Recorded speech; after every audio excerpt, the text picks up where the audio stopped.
Boa tarde, estamos começando mais um programa médico da família. Hoje, dia 6 de novembro, terça-feira, vamos falar sobre glaucoma. Você já ouviu falar do glaucoma? Vamos ver em qual idade que ele acomete mais, se todo mundo pode ter, se é uma doença comum. Vamos tirar todas as dúvidas sobre o glaucoma. E os abraços de hoje vão para Maria Neuma Porfírio de Moura e seus familiares, moradores lá do bairro Serraville. Ela é amiga da Beth, lá da comunidade São Sebastião. Aliás, o Serraville, esse conjunto habitacional ali, nós temos grandes amigos. Temos a liderança da Lidiane e muitas pessoas que nos apoiam e que nós estamos lado a lado. Também para a Ivânia Ivair de Oliveira e seus familiares, moradores do bairro José Tavares. E para a Elizabeth Antunes da Silva, moradora do bairro Nova Lima. 3 bairros de Campo Grande, 3 regiões que realmente a gente tem a felicidade de ter grandes amigos, grandes lideranças. Aí no Nova Lima, Didi, Maria, Vera, várias pessoas parceiras, principalmente o Padre Sebastião da Igreja Nossa Senhora das Graças e toda a equipe que está lá, Sônia, Ivan, todos vocês. Um abraço e um beijo no coração. Caracterizada pelo aumento da pressão intraocular em crianças portadoras de má formação nos olhos, o glaucoma congênito é uma doença rara e hereditária. Por isso, quando não tratado, o glaucoma congênito é uma das principais causas de cegueira infantil. Mas a boa notícia é que, se for diagnosticado precocemente, o tratamento é bastante eficaz. Sobre este assunto, vou conversar com o oftalmologista, nosso amigo de todos vocês, Dr. Marcos Pitinin. Boa tarde, Dr. Marcos. Boa tarde, é um prazer estar aqui de novo, Paulo. E eu que fico feliz com a sua presença, sabe do carinho que tenho pela sua pessoa, pela sua família, e começo perguntando, o que vem a ser glaucoma congênito? Bom, o glaucoma congênito é uma formação do segmento anterior do olho, caracterizado por uma elevação da pressão ocular. Nem sempre é fácil diagnosticar o glaucoma congênito pelos familiares. O que mais chama a atenção no glaucoma congênito é que, de repente, o olho da criança começa a ficar maior do que o normal. A gente até chama isso de buftalmo ou sensação de olho de boi mesmo, porque vai crescendo demais. Como as estruturas externas do olho, a esclera, ela na criança é muito mole e frágil ainda, ela cede a pressão do olho e o olho tende a crescer. Então, é uma das coisas que pode chamar a atenção dos pais no glaucoma congênito é a aparência de um olho muito grande na criança. Isso é raro, é comum, porque as pessoas vão olhar em casa agora para os filhos, qual idade que já começa a ter esse olho de boi aí, para que as pessoas possam realmente, pelo menos, se posicionar. Olha, aqui em casa parece que vou levar no oftalmologista. Como que é? Não é uma doença comum, é uma doença bastante rara.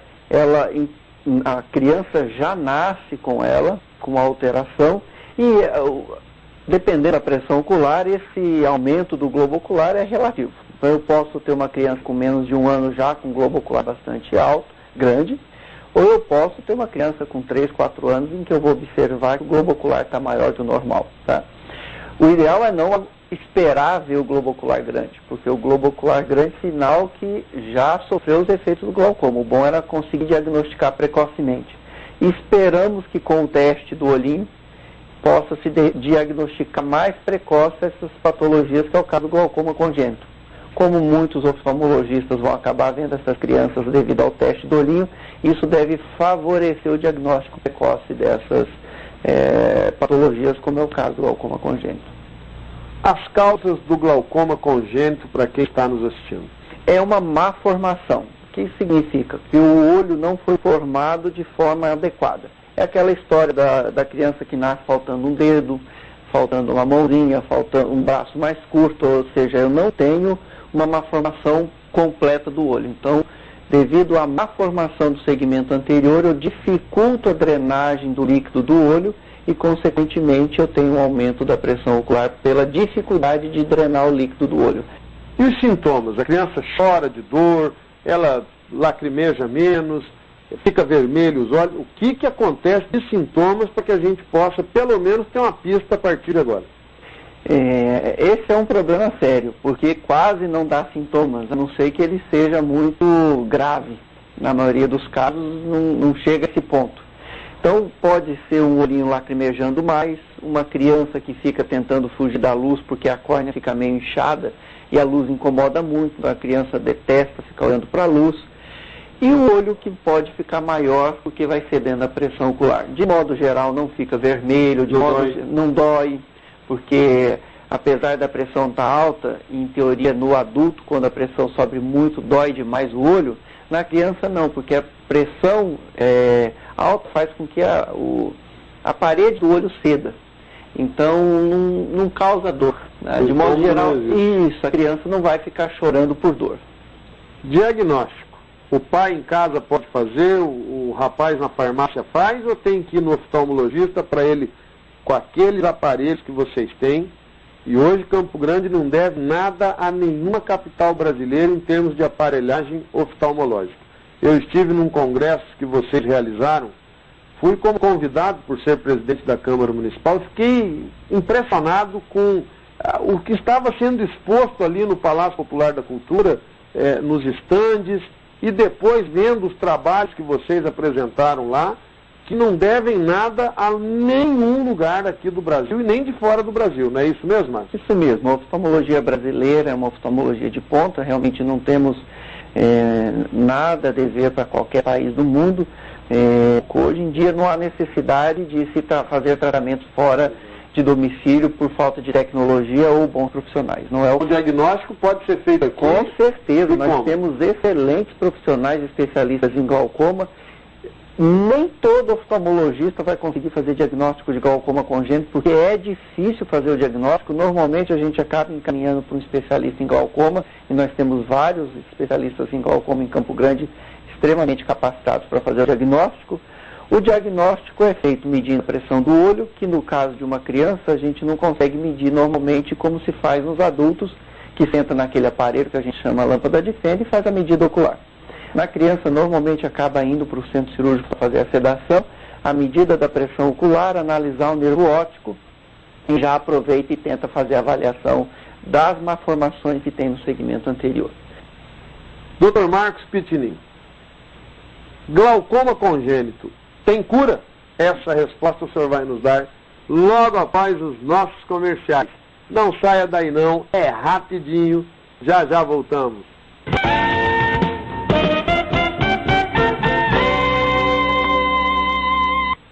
Estamos de volta com o programa Médico da Família. O tema hoje, glaucoma congênito. Vocês estão vendo que é uma doença rara, mas ela existe. Tem muitas crianças que podem estar apresentando isso e se você não pegar no início, pode complicar. Por isso, tivemos um caso de uma carta que uma mãe escreveu falando que passou por dificuldades, não conseguiu fechar um diagnóstico logo no início, ela que é do interior, e quando chegou aqui na capital, a coisa já estava num grau mais severo, e por isso a gente está fazendo um programa aqui com um amigo nosso, um especialista, ele que é oftalmologista, Dr. Marcos Pitinin. Dr. Marcos, eu lhe perguntei no bloco anterior, e o Mato Grosso do Sul está esperando a sua resposta. Você já ia dar aquela hora a resposta, e eu falei, espera que está o povo aí se arrumando na cadeia para falar agora. Glaucoma congênito, tem cura?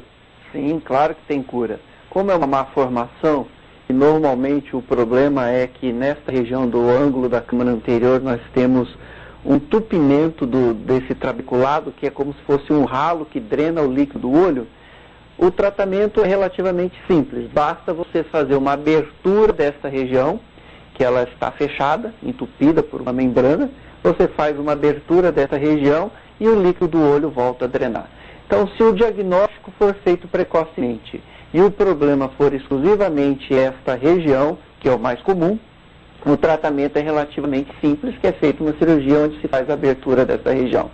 E para quem está em casa tem pavor de pensar em cirurgia do olho, ainda mais um bebezinho, não é nada de bicho de 7 cabeças, é algo relativamente tranquilo para ser feito.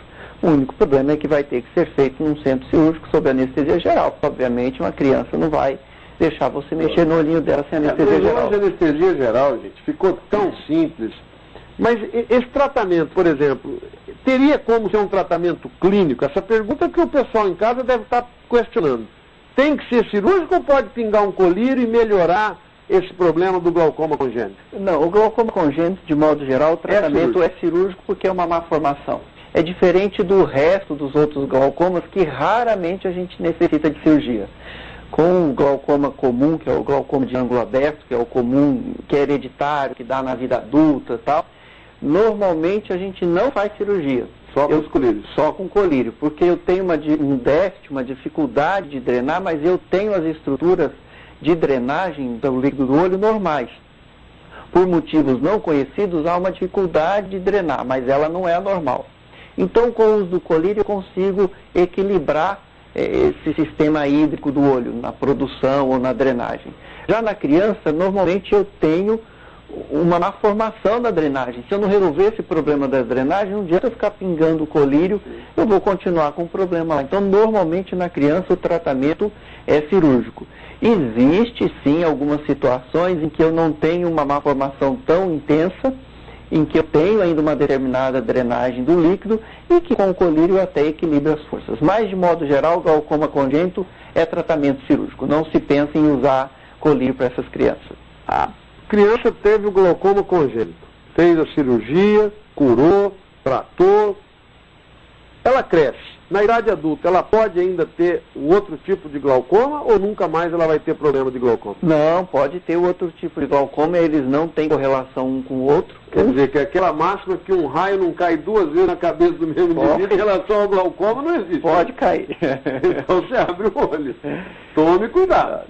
O teste do olhinho pode ser feito pelo pediatra, aquele que faz o atendimento na sala de parto, que vai colocar o foco da luz para ver se vai ter o sinal vermelho ou não, ou só pode ser feito pelo oftalmologista? Não, o teste do olhinho, em teoria, pode ser feito por qualquer colega, qualquer especialista da área médica, porque a intenção, falta treinamento. Então nós vamos ter que treinar os pediatras, às vezes até pessoal de enfermagem, não sei ainda como vai ser, porque a ideia é que seja feito em todo mundo.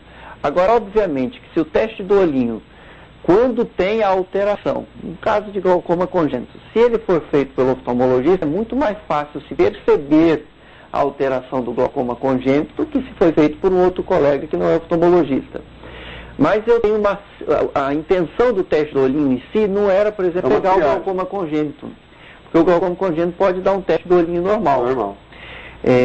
Então, nem sempre você vai fazer um teste do olhinho e ele dá normal, e depois se descobre posteriormente um glaucoma congênito. Puxa, mas não viu no teste do olhinho? O teste do olhinho não tem essa intenção. Nem sempre é 100%. Nem sempre, porque o teste do olhinho, a intenção é você pegar alterações bastante graves logo ao nascimento, ou logo no primeiro ou segundo mês de vida. E nem sempre o glaucoma congênito mostra alterações graves logo no início. Você olha um olho normalzinho. E com o tempo é que você vai perceber que esse olho não está normal, não. Esse olho tem alguma coisa de alterado. Para os médicos do interior, você colocou o foco de luz. O reflexo vermelho significa o quê? O reflexo vermelho significa que você está vendo o reflexo córeo-retiniano. Isso tem vários significados importantes. Primeiro, que eu tenho todos os meios oculares transparentes. Córnea, cristalino e vítreo transparente. Porque eu tenho determinadas doenças congênitas que levam à alteração ou opacidade da córnea, que leva à formação, por exemplo, de um glaucoma congênito. Eu tenho a catarata congênita formada por toxoplasmose na gestação, por rubéola e por aí fora. Eu tenho a persistência de vítreo primário hiperplásico, que é uma doença que faz com que o vítreo não se torne transparente durante a formação da criança. Eu tenho retinopatia de prematuridade, onde eu levo a descolamento de retina. Todas estas alterações que eu citei fazem com que o reflexo não fique vermelho, ele normalmente fica branco. Então, quando eu olho para aquele reflexo vermelho da criança, é o reflexo mesmo de fazer fotografia, todos nós conhecemos, a gente faz fotografia e vê o reflexo vermelho na foto. Aquele reflexo vermelho é um ótimo sinal, é sinal que todos os meios transparentes do olho estão realmente transparentes. Então, a falta do reflexo vermelho é um motivo para mandar a criança urgente para um oftalmologista avaliar por que ele não está vermelho. E olha quantas patologias graves que nós falamos que pode ser vista só com reflexo vermelho, que é o teste do INCA. Está aí, explicado para todos vocês, médicos, colegas do interior. O senhor falou da catarata. Vamos fazer um programa especificamente sobre catarata? Você topa? Vamos, é um prazer. Que bom, então tá aí. Nós vamos ter um programa só sobre catarata. Dr. Marcos Pitinin, quero agradecer a sua presença, sucesso, que a gente possa sempre continuar essa caminhada aí, juntos, o médico da família e a oftalmologia do Mato Grosso do Sul. Eu que agradeço, muito obrigado e mais uma vez parabéns pelo programa. É isso aí, gente. Se você tem críticas ou sugestões de temas, fale com a gente. O nosso e-mail, médicodafamilia@hotmail.com. Se preferir enviar uma carta, Rua Independência 260, Vila Santa Luísa, o CEP 79005-260. Os nossos telefones, 3326-4434 ou 9816-1648.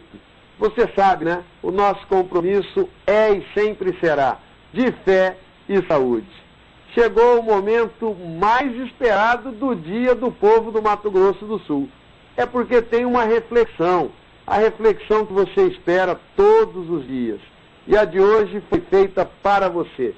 É uma história que mexe muito com o nosso emocional, mas eu tenho certeza que muita coisa você vai aproveitar.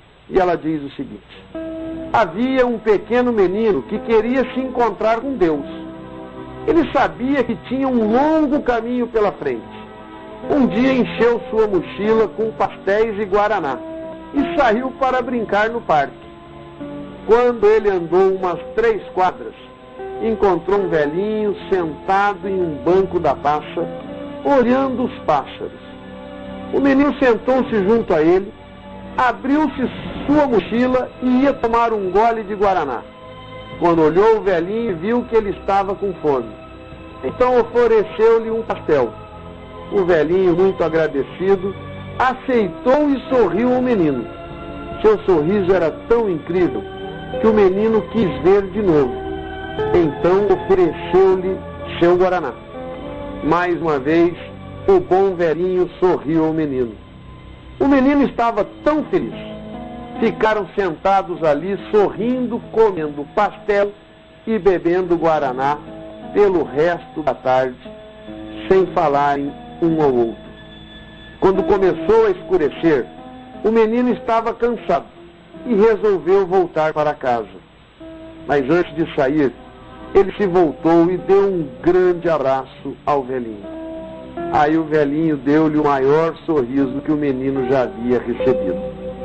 Quando o menino entrou em casa, sua mãe surpresa perguntou ao ver a felicidade estampada em sua face: o que você fez hoje que te deixou tão feliz assim? Ele respondeu: passei a tarde com Deus. E acrescentou: você sabe, ele tem o mais lindo sorriso que eu jamais vi. Enquanto isso, o velhinho chegou em casa com o mais radiante sorriso na face. E seu filho perguntou: pai, por onde você esteve que está tão feliz? E o velhinho respondeu: comi pastéis e tomei guaraná no parque, ao lado de Deus. Antes que seu filho pudesse dizer algo, falou: você sabe que ele é bem mais jovem do que eu pensava? A face de Deus está em todas as pessoas e coisas que são vistas por nós com os olhos do amor e do coração. Você também pode ser um representante de Deus aqui na Terra. E Ele quer isso de você. Você que é filho, filha de Deus, precisa estar a serviço do reino dele, para que você possa encontrar a felicidade, receber as bênçãos do Criador. Mas você tem que se colocar à disposição dele. Eu já te disse que você tem que abrir as portas do teu coração para que ele possa habitar e aí sim resolver todos os problemas que estão guardadinhos dentro do seu peito. E principalmente para que ele possa ser o rumo que você tanto precisa na tua vida. Seja você também um pouquinho de Deus aqui na terra. Deixe com que ele possa abençoar a tua vida encher o teu coração da graça do Espírito Santo e para que você possa se sentir sempre do lado dele. Porque você é filho, é filha de Deus e o nosso Deus é o Deus do impossível. Pense isso, mude de vida. Tenham todos um excelente fim de tarde. Uma noite pra lá de maravilhosa. E você sabe que eles já estão aí na sua casa. Eles não te deixam um minuto. Eu tem dia que fico pensando, será que eu falo deles ou as pessoas em casa já sabem que eles estão lá?